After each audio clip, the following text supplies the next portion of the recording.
यह उपन्यास यार जादूगर निरुत्तम मृणाल का तीसरा चैप्टर। फूलचंद पासी अगले ही दिन से रोज सुबह अवध नारायण सिंह के घर आ जाता और जयप्रकाश को देखता संभालता। देखता ही ज्यादा था और संभालने को तो बहुत कुछ था भी नहीं। शुरुआत के कुछ दिन तो फूलचंद कमरे में दाखिल होता तो उसके पांव कांपते और शरीर में झुंझुनी सी उठती। वो जयप्रकाश को जिंदा बिस्तर में पड़ा देखकर लाख चाहकर भी मन को सामान्य नहीं कर पा रहा था। कमरे में घुसते ही हृदय गति कभी बढ़ जाती तो कभी अटकी सी लगती। फिर जब जयप्रकाश की मां कौशल्या देवी आ जाती तब जाकर फूलचंद थोड़ी हिम्मत कर अपने काम में लगता। जयप्रकाश को बिस्तर से उठाकर बरामदे में ले जाना, उसके हाथ मुंह धोना और वापस बिस्तर पर ले जाकर सांझ तक उसके आसपास रहना, इसी दिनचर्या में दिन गुजर रहे थे। धीरे धीरे फूलचंद अब जयप्रकाश के पुनः जिंदा हो जाने के चमत्कार को लेकर सहज होने लगा था। लेकिन इस दौरान फूलचंद एक और बात को लेकर ज्यादा परेशान और जिज्ञासु था कि आखिर कौन सी दिक्कत है कि जिंदा हो जाने के बाद भी जयप्रकाश न चल फिर पा रहा है, न कुछ खा पी पा रहा है, कुछ बोलता भी नहीं है, बस मुर्दा के जैसा तो पड़ा रहता है।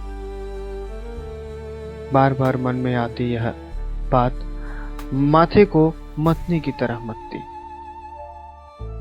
फूलचंद के लिए तो सबसे असहनीय पीड़ा ये थी कि इतनी बड़ी चमत्कारिक घटना को अभी तक किसी मजलिस में सुना ना पाया था और ना ही किसी से ये दुर्लभ अकल्पनीय घटना साझा कर पाया था। अवध नारायण सिंह के व्यक्तित्व और सख्त विचार दर्शन से फूलचंद अच्छे से परिचित था, इसलिए मुंह खोलने का तो सवाल ही नहीं था। इसलिए राज उसने सीने में दबाया ही रखा, बल्कि सीने के नीचे कहीं जोर से दबाकर उसके ऊपर सीना रख दिया था। लेकिन मन ही मन ये जरूर सोचता रहा कि साला जब तुरंते जिंदा ही कर ले आया है जयप्रकाश को, इतना बीमार काहे है। कई बार उसने मलकाइन कौशल्या देवी से घुमा फिराकर बातों ही बातों में कुछ जानने की कोशिश भी की, लेकिन ऐसी कोई बात समझ में नहीं आई। आज लगभग सप्ताह भर बाद फूलचंद सुंदर भगत की राशन दुकान पर पहुंचा था। अरे आओ आओ मर्दे, क्या भाई कहाँ रहते हो आजकल? फिर ससुराल चले गए थे क्या फूलचंद? सुंदर ने फूलचंद को देखते ही कहा। आप भी गजब बात करते हैं, लगता है जैसे ससुरारी में खजाना गड़ल है हमारा। अरे दो टाइम खाना तो भारी हो जाता है जाने पर। आप हमारा सारा लोग को नहीं जानते हैं ना, एक नंबर का दोगला है दोनों। महाराज सास ससुर को कंट्रोल में रखा हुआ है, हमारा इज्जत क्या करेगा। फूलचंद ने मौका मिलते ही ससुराल को संक्षेप में निपटाते हुए बेंच पकड़ा। फूलचंद ने हल्का गाल फुलाकर ससुराल पर जो हमला किया उस पर सुंदर भारी ठहाका मार हंसा। लेकिन एक ठो साला बढ़िया है तुम्हारा। अरे वो जो शंभू ट्रेवल में पायलट है, अगल बगल सब दुकान छोड़ हमारे यहाँ ही गाड़ी रोक के खैनी पुड़िया लेता है। भला आदमी है बेचारा, और सुनते हैं ड्राइवर भी बढ़िया है। सुंदर ने हंसते हंसते ठहाके से शुरू कर आखिर तक मुस्कुरा कर गंभीर आवाज के अंत में इस बात का अंत करते हुए फूलचंद के साले के दुकान चैन वाली भलमनसाहत और रेगुलर मार्मिक खरीद पर प्रशंसा पूर्वक कहा। ओह अच्छा, उधारी फुधारी तो नहीं दे देते हैं? देखिएगा फिर हमरे कपार पर पड़ेगा। आप तो मानिएगा नहीं, तभी चुकता हमें करना होगा। और जान लीजिए साले को, कोई डरावर नहीं है, खलासी है, खलासी। खलासी है गाड़ी में, बस धीरे धीरे उसी में रहते रहते ड्राइवरी सीख गया है साला। एक बहनोई ने साले की प्रशंसा में कहा। हाँ हाँ हाँ, तुम निश्चिंत रहो मर्दे, तुम्हारे नाम पर हम उधारी देंगे, इतना दिमाग खराब थोड़े हमारा। हमको लेकिन साला जीजा जीजा बोलते रहता है, लेकिन हम नगद धरवा लेते हैं तब सामान देते हैं। कहा कि हरकट बहनोई के चालू साला का क्या भरोसा। हाँ हाँ हाँ, है कि नहीं। सुंदर ने सार बहनोई दोनों के लिए एक सजग व्यापारी का असली संदेश देते हुए कहा। लेकिन सुंदर का ये सुंदर सार्थक व्यापारिक सिद्धि मंत्र वाला संदेश फूलचंद को चिकोटी काट गया था। संदेश वैसे भी साले पर कम और बहनोई पर ज्यादा प्रकाश डालता प्रतीत हो रहा था। हाँ हाँ, आप कोई नकली बनिया थोड़ी हैं जो जिसको तिसको उधार दे दीजिएगा। आप तो बस बड़कवा सेठ साहूकार लोग को देते हैं उधारी, भले पैसा चुकता करने में अपना नया चप्पल घिस जाए। भला फूलचंद पासी के साला को काहे दीजिएगा उधार।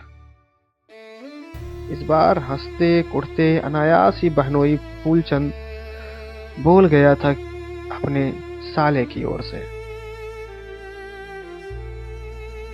सुंदर के कटीले मजाक ने जैसे फूलचंद के भीतर सोए जीजा को कुरकुच्च कर जगा दिया। लेकिन सुंदर ने तुरंत ही फूलचंद के जागृत जीजत को भांप लिया और हंसते हंसते अब बात घुमा दिया। सामने रखे चॉकलेट वाले डिब्बे से एक मेंटोस निकाला और फूलचंद की तरफ बढ़ाया। फूलचंद के गर्म हो चुके दिमाग को अचानक ठंड का एहसास हुआ। उसने हंसते हुए मेंटोस पकड़ा और मन ही मन बड़े साले का स्मरण कर कैंडी का रैपर फाड़ उसे मुंह में फांक लिया। उसकी जीभ पर शीतलता की एक झोंक उतरी और सारे मुद्दे हवा में। गांव कस्मे की गर्म हुई मुद्दे ऐसे ही हल्की सी मिठास वाली ठंडक पाते ही हवा में हो जाते थे। इसी मॉडल से देश के भी मुद्दे गायब होते रहते थे। हंसी मजाक में, गप गप में देश ऐसे ही चलता था जैसे देश का कोई गांव। आखिर गांव भी तो देश ही था। मुंह में कैंडी जाते ही फूलचंद पैर पर पैर रखकर इत्मीनान से बैठ गया था। अच्छा छोड़ो, अभी बताओ सच में कहां थे इतना दिन। सुंदर ने गप को फिर गप बनाने की दिशा में पहल करते हुए पूछा। अरे नहीं कहीं महाराज, यही तो है गांव में ही। अरे थोड़ा वही अवध नारायण बाबू के यहाँ रेगुलर में काम पकड़ लिए हैं, तो पीछे वाले हाथा में साग सब्जी रोप दिए हैं। वही सब देख रेख पानी गोबर करने में दिन भर थक जाते हैं तो सीधे घर चले जाते हैं सांझ को। फूलचंद ने हल्की जमाई के साथ सुंदर कहानी बनाते हुए कहा। अच्छा ही बात। हट यार, ऐसा कौन काम धरा दिया तुमको अवध नारायण बाबू रे मर्दे, एकदम बधुआ थोड़े हो। अरे थोड़ा मोड़ा बाजार घूमने आया करो, एकदम भेंट ही नहीं हो पाता है। सुंदर ने इधर कुछ दिनों की आस्थगित बैठकी को फिर से बहाल करने के मन से कहा। हाँ, बस थोड़ा ही दिन और संभाल देते हैं उनका, फिर बहुत दिन तो हमसे भी कहाँ हो पाएगा सुंदर दादा। अपना भी तो रोपनी का टाइम घुस रहा है, घर भी तो देखना होगा। फूलचंद ने खैनी निकालकर हथेली पर लेते हुए हल्के से कहा। पैसा कौड़ी का बात ठीक से तय कर लिया हो ना, देखना फिर बाद में बेगार खटना ना हो जाए। पैसा कौड़ी में एकदम क्लियर रहो। सुंदर ने अपनी ओर से नेक सलाह देते हुए कहा। अरे पैसा तो हम एडवांस में पकड़ लिए हैं, मांगे भी नहीं थे, उदय दे दिए अवध नारायण बाबू। फूलचंद ने चहकते हुए बताया। लो, तुम तो तब खुद ही सीटीएस हो मर्दे, पैसा एडवांस में खींच लिए। लेकिन ये फूलचंद ऐसा कौन मंत्र मारे हो भाई, कितना दिलदारी दिखा रहे हैं अवध नारायण बाबू तुम पर। सुंदर ने ठीक ही अंदाजा लगाकर स्वाभाविक उत्सुकतावश पूछा। सुंदर की बात सुन फूलचंद मुस्कुरा भर दिया। मन में कई बार आया कि सब बता ही दे क्या, लेकिन ठीक उसके पीछे पीछे ये बात भी आ गई कि अगर बता दिया तो अवध नारायण सिंहवा काट देगा। फूलचंद जैसे भारी बीहड़ गपक्कड़ के लिए इतना बड़ा जादुई रहस्य छुपाए रहना बेहद असहनीय तो था ही, लेकिन फिर भी जैसे तैसे उसने अपने मन को नियंत्रित रखा। आज चाय नहीं पिलाई है क्या सुंदर दादा? फूलचंद ने मन के भीतर चल रहे उठापटक से उपजी गर्मी से उकता कर कहा। साले एडवांस पकड़ा है तुम और चाय पिलाएं हम? अच्छा पी लो, दुकान छोटा है लेकिन दिल तो बड़ा है ना हमार, सुंदर ने हंसते हुए कहा और काउंटर से बाहर निकलकर सामने चाय दुकान पर रामदयाल को आवाज दी। दिल तो आपका विधायक से बड़ा है, इसमें कोई शक थोड़े है, दिलबर आदमी हैं आप। सुंदर ने भी झर से मुस्कुराकर ताली बजाते हुए मसीहा का ही दर्जा दे डाला। सुंदर ने भी तो लजाते मुस्कुराते स्वीकार ही कर लिया। करीब 5 मिनट बाद रामदयाल छोटे से मग में लगभग 2.5 कप चाय और 2 प्लास्टिक कप लिए आया। लीजिए पकड़िए कप, देखिए हाथ पर नहीं गिर जाए, गर्मे गर्म ला दिए हैं। रामदयाल ने सावधानी पूर्वक गर्म चाय से कप भरते हुए कहा। हाँ, कभी कभी तो गर्म चाय पिलाते हो तुम, चिंता ना करो, बहुत घाटा थोड़ी लग जाएगा। सामान्यतः रामदयाल की ठंडी चाय पीने के आदी हो चुके सुंदर ने कुड़ते हुए हंसकर ही कहा, ला, अरे घाटा तो होगा ही है सुंदर भैया, दिन भर चूल्हा तो फूंक नहीं सकते, अगल बगल बस गया है कलकत्ता, ज्यादा धुआं होने पे बगल के दुकानदार लड़ते हैं, उपाय है सिलेंडर। अब सिलेंडर इतना महंगा हो गया है, आदमी साला 1 कप चाय लेने आता है तो उसके लिए भी गरम चाय। अब हम एक दो कप के लिए दिन भर चाय गरम करेंगे तो 1 सिलेंडर कितना दिन चलेगा? आप ही लोग बता दीजिए। रामदयाल ने इन दोनों से कम देश से ज्यादा पूछा था। रामदयाल को सुनकर समझा जा सकता था कि देश में चाय बेचने वाले सभी लोग सुखी नहीं थे, अधिकतर परेशान थे और परचून की दुकान पर खड़े हो देश से सवाल कर रहे थे। तो बर्फ वाला चाय बेचो, चला चाय आदमी 1 कप ले या आधा, गरम ही तो लेगा ना जी। और आदमी क्या करे, तुम्हारे यहाँ झुंड बना के आए सिंगल आदमी को 1 कप चाय नहीं दोगे तुम ही बताओ, तुम्हारे यहाँ आदमी झुंड बना के आए, अगर 1 आदमी आएगा तो आप चाय नहीं दोगे? और आए तो ठंडा चाय ले ले। साला चाय बेचने वाले का दिमाग आजकल आसमान उड़ता है, कुछ भी बक देता ही लोग, कोई दिमाग का बात नहीं है। सुंदर ने बिना जताए हल्का सा उखड़ कर कहा, और कहा भी तो एकदम सरकारों के माफिक, एकदम तार्किक और मान लेने लायक। तो चाय पत्ती तो आपसे ही तो लेता है चाय वाला, आप भी कम उड़ते हैं, डायरेक्ट दरोगा से बहस कर लिए थे उस दिन।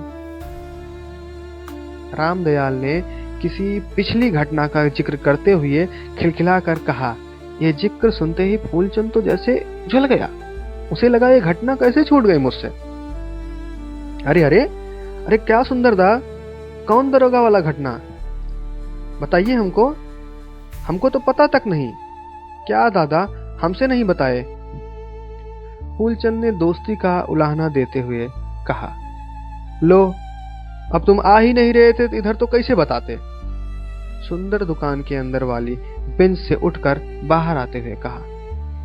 ओह लो, तुमको पता भी नहीं? अरे बाप रे, सुंदर भैया तो खूब रगड़ा रगड़ी किए, पूरी भीड़ जमा हो गया था यहाँ। माने यहाँ से लेकर हमारे दुकान तक लगे कि अब तब खेल हो जाएगा। रामदयाल ने उचक कर अपने दोनों हाथ ऊपर किए और हिलाते हुए घटना की भव्यता का वर्णन करने लगा। हाथ उचकाने में हाथ में जो चाय की मग थी, उसकी पेदी से बची हुई चाय का छींटा अभी फूलचंद के मुंह और गाल पर था। अचानक हुए इस चाय स्प्रे से फूलचंद थोड़ा सा भिनभिनाया, लेकिन उसने तुरंत अपनी लुंगी की कोर से पूरा चेहरा पोंछकर सुंदर की तरफ ताकने लगा। उसे बस घटना जाननी थी जल्द से जल्द। वो मनी मन सोच रहा था कि साला 7-8 दिन बाजार क्या छूटा, यहाँ तो समूचा बड़ा बड़ा घटना होके खत्म भी हो गया। ओह हाँ, कोई बात नहीं, थोड़ा आंख में चल गया था चाय, कोई दिक्कत नहीं। अरे ये बताइए हुआ क्या था सुंदरदा? फूलचंद ने आंख मलते हुए भी बिना मुख्य बिंदु से भटके हुए कहा, अरे कुछ नहीं यार, इधर गोवा के नाटक करने लगा दुकान पे। सुंदर ने नथुना फुलाते हुए कहा, क्या नाटक? आप बनिया बेताल से दरोगा को क्या मतलब? फूलचंद ने भी जैसे बड़ी देर तक मौका देखते ही नथुने में हवा भरते हुए पूछा, असली बात बताइए ना सुंदर भैया।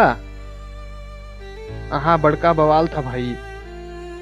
रामदयाल भी अपनी दुकानदारी भूलकर यही कथा में रमते हुए बोला। अबे चुप रहो यार, बवाल क्या? पुलिस दरोगा इतना तो करता ही रहता है, उसका साला नेचर है, थोड़े सुधरेगा। सुंदर ने रामदयाल की बार बार भीड़ और बवाल वाली बात को अच्छा खासा खींचते हुए कहा, हट महाराज, घटना बताइए ना। फूलचंद भी बेचैनी में खींचकर बोला, अरे बताए ना, दरोगा का बदमाशी था खाली। बोरो प्लस ले गया था और बदला में बरनोल लाके घुसा रहा था। बोल रहा था कि पकड़ो ये नकली बरनोल और बोरो प्लस दो। सुंदर ने वारदात को याद करते हुए कहा, हैं? तो आप दिए क्या थे? फूलचंद ने माथा खजुआते हुए पूछा। बोरो प्लस दिए थे भाई, एकदम नाजायज बात ही बोल रहा था दरोगा। उसी पर हम बोले कि जो चीज हम दिए ही नहीं है वो कैसे रख ले, जो सामान दिए हैं वो लाइए, तो इसी में तैस में आकर उल्टा और सीधा बकने लगा। सुंदर ने भरसक संक्षेप में बात बताने की कोशिश की। हाँ, वही सब तो जो होता है दरोगा का बोली चाली। कहने लगा पिछवाड़े में डंडा डाल के उल्टा देंगे, मिलावट का केस करेंगे और ठेल देंगे 3 साल वास्ते लाल घर। यही सब खूब बोला, लेकिन सुंदर भैया भी पीछे नहीं हटे, यहीं सामने खड़े रहे दुकान पर। दरोगा लास्ट में गाली देते देते पसीना पसीना हो गया, थक के चला गया साला। रामदयाल ने झट से बात को लपक कर संक्षेप को विस्तार दे दिया। उसने असल में सुंदर के जले पर पिटनून घस दिया था। दरोगा का लौटाया बरनोल जस का तस वहीं सामने दीवार वाली रैक पर रखा हुआ था। ठीक है, अब जाओ देखो दुकानदारी भी अपना। गैस का पैसा नहीं निकलेगा अगर ऐसे ही दुकान छोड़कर यहाँ कथा बांधते रहोगे तो। सुंदर ने जोरदार कुढ़न के साथ रामदयाल की तरफ बिना आंख किए हुए कहा, अच्छा जा रहे हैं, इतना गर्म काहे हो रहे हैं दादा? हम तो एक ठा असली बात बताने रुके थे, छोड़िए फिर कब वो बताएंगे। ये बोलकर रामदयाल ने अपना पहला कदम उठाया ही था कि अरे रुको भाई, हे रामदयाल बताओ ना भाई, क्या नया घटना हुआ क्या? बताइए, हम साला कुछ दिन बाजार नहीं आए, लगता है दुनिया से ही कट गए। सुंदर गद्दा को तो दरोगा बेइज्जत किया, ये बात तक जब जान नहीं पाए तो क्या कहें? फूलचंद ने तपाक से रामदयाल को रोकते हुए कहा, बेइज्जत नहीं बहस किया है, अर्थ का अनर्थ मत भूला करो फूलचंद, गलत मैसेज जाता है समाज में। थोड़ा जिम्मेदार बनो यार, उम्र हो गया है तुम्हारा भी, बुढ़ाने लगे हो, थोड़ा आप सोच समझ कर बोला करो। सुंदर ने अंदर ही अंदर चिढ़ते हुए फूलचंद को नागरिक कर्तव्य को याद दिलाया। अच्छा, अब मेरा असली वाला खबर तो सुन लीजिए, फिर हम जाएं जल्दी। आप लोग के गप के फेर में मेरा ग्राहक जा रहा है। रामदयाल ने तत्काल अपने कीमती समय का हवाला देते हुए कहा। बोलो बोलो न भाई, जल्दी, फूलचंद ने सुरफुराते हुए कहा। सुनिए, भयंकर बात निकल के आ रही है। वो जो डेनियलवा को कोठी है ना, वहां कुछ गड़बड़ का हल्ला है। सब बता रहा है कि वहां कोई आदमी रह रहा है और वहां अंग्रेज जमाने का करोड़ रुपए का खजाना दबा है।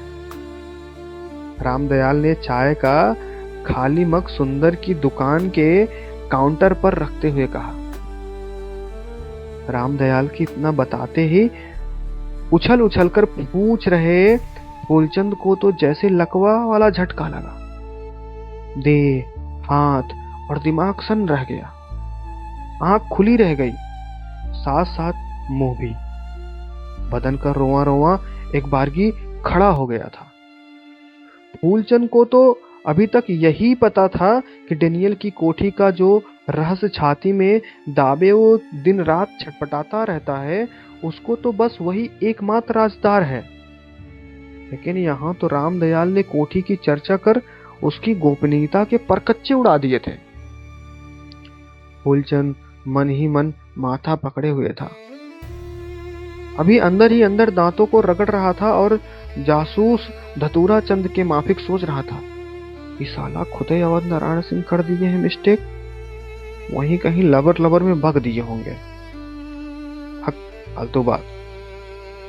वहां कोठी में तो चमगादड़ झूमता है, इसको खजाना मिल रहा है।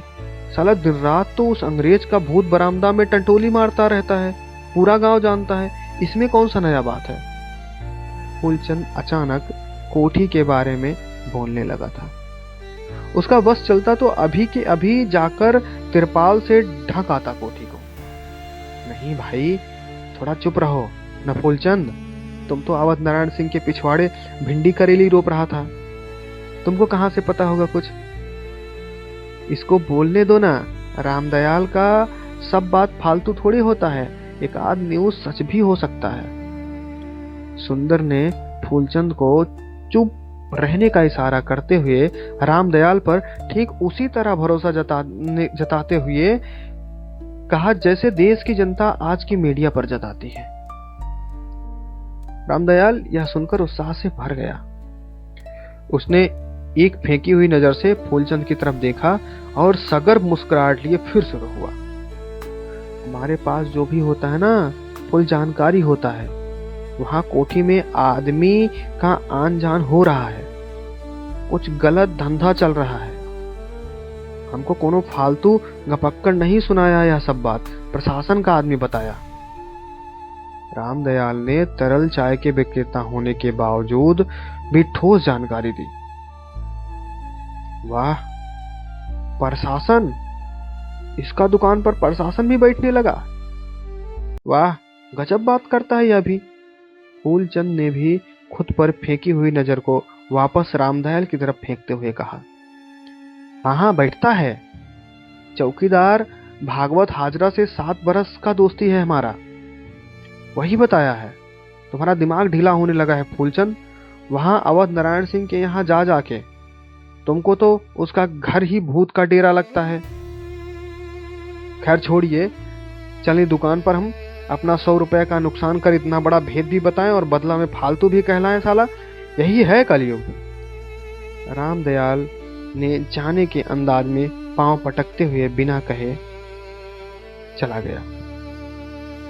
अरे सुनो सुनो, गुस्सा ना हो भाई, सही कह रहे हो तो इतना बड़ा खबर इस सबको थोड़े पता है। फूलचंद का दिमाग अभी अपसेट है।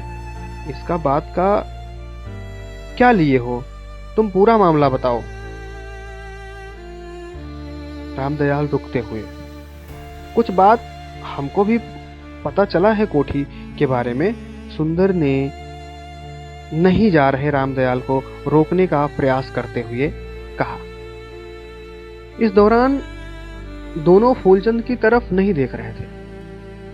फूलचंद काउंटर पर नाखून रगड़कर मन ही मन कुढ़ रहा था।